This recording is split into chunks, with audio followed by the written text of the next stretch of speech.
हो.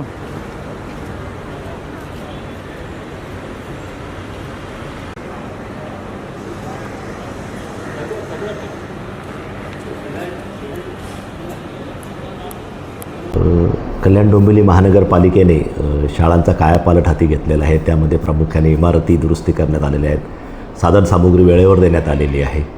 पण विद्यार्थ्यांची पटसंख्या, घसरती पटसंख्या जी आहे ही चिंतेची बाब आहे. म्हणून आम्ही एप्रिल मे महिन्यामध्येच मुख्याध्यापकांना पत्र देऊन कल्पना दिली होती की आपली पटसंख्या वाढवली पाहिजे.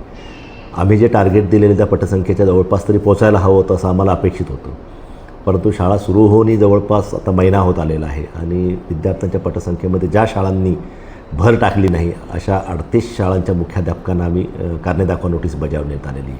येत्या 30 जुलैपर्यंत आपल्याला समाधानकारक पटसंख्या त्यांनी वाढवली पाहिजे. कारण शिक्षकांचं कामच नुसतं शिकवणं नाही तर आपली शाळा चांगली दर्जेदार करणं हे सुद्धा त्यांचं काम आहे. पटसंख्या वाढवली, आम्ही पायाभूत चाचण्या घेत आहोत, मुलांचा सर्वांगीण विकास कसा होईल याच्यावरही काम सुरू आहे आणि मग याला सर्व शिक्षकांनी, मुख्याध्यापकांनी सहकार्य करणं हे अपेक्षित आहे. हे काम त्यांनी मागील महिन्याभरामध्ये समाधानकारक न केल्यामुळे एक प्रशासकीय बाब विचारात धरून आम्ही त्यांना कारणे दाखवा नोटीस बजावलेली आहे.